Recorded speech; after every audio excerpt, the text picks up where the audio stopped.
ဒီမိန်းကလေးဟာအလိုလျောက်စနစ်သုံးအလှပြင်ဆိုင်တစ်ခုကိုရောက်ရှိလာခဲ့ပါတယ်။စက်ရုပ်လက်တွေကသူမရဲ့သပင်ပုံစံကိုဒီဇိုင်းဖော်ပေးပါတယ်။အပေါ်ကနေဆင်းလာတဲ့စက်ပစ္စည်းတစ်ခုကသပင်တွေကိုစုပ်ယူသွားပြီးစိုးကျင်တဲ့အယောင်ကိုစိတ်ကြိုက်ဖန်တီးပေးသွားတာကြောင့်သပင်ဆိုးရတာဟာတကယ်ကိုလွယ်ကူလာပါတယ်။သူမရဲ့လက်ပင်ကိုအသေးချာထိန်းချုပ်ထားပြီးစက်တစ်ခုကမျက်နှာပေါ်ကိုအမဲရောင်အမြုပ်တွေပတ်ဖြန်းလိုက်ပါတယ်။ဘေးတစ်ဖက်တစ်ချက်ကနေထွက်လာတဲ့တင်တုံးသားတွေကအဲ့ဒီအမြုပ်တွေကိုပြောင်းဆင်အောင်ရိပ်ပေးလိုက်တဲ့အခါဝင်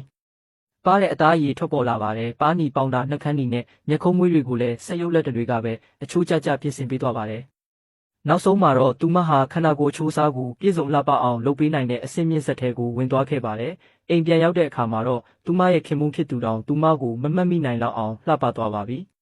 သူတို့ဇနီးမောင်နှံဈေးဝယ်စင်တာကိုဆက်သွားတဲ့အခါထူးဆန်းတာတွေကိုတွေ့လိုက်ရပါတယ်။စက်တစ်လုံးထဲကိုတိုးတစ်ကောင်ဝင်သွားပြီး2 မိနစ်အတွင်းမှာတင်အဲ့ဒီတိုးရဲ့အမွှေးတွေကရောင်မိုးအသင့်ဖြစ်နေတဲ့တိုးမွေးအင်ဂျီအဖြစ်ပြောင်းလဲသွားပါတယ်။ဖြိုရည်မှာတောက်တဲ့အခါပန်းအိုးတစ်လုံးကအလိုလျောက်ရေလောင်းနေပြီးတစ်ပင်ကချက်ချင်းအမြစ်တွေအဖူးထွက်ကလိမ္မော်တီးလေးဖြစ်လာပါတယ်။အဲ့ဒီလိမ္မော်တီးကိုမှချက်ချင်းညှစ်ပြီးလက်လက်ဆက်ဆက်ဖြိုရည်ဖြစ်တောက်ခဲ့ကြပါတယ်။အုတ်ခဲမှာကားဖြစ်ပြောင်းလဲခြင်းဈေးဝယ်ပြီးလို့အိမ်ပြန်ခါနီးမှာတော့ခင်မုန်းဖြစ်သူကအကျွေးစေးတစ်စေးထုတ်လိုက်ပါတယ်။အဲ့ဒီအခါရိုးရိုးအုတ်ခဲတစ်ခဲဟာချက်ချင်းဆိုသလိုတွေ့ကြတဲ့ကားတစ်စီးအဖြစ်ပြောင်းလဲသွားပါတယ်။သူတို့ဟာညီကလေးတစ်ကောင်ကိုတောင်ကားနောက်ခန်းထဲထည့်ပြီးအိမ်ကိုမောင်းနှင်ပြန်သွားခဲ့ကြပါတယ်။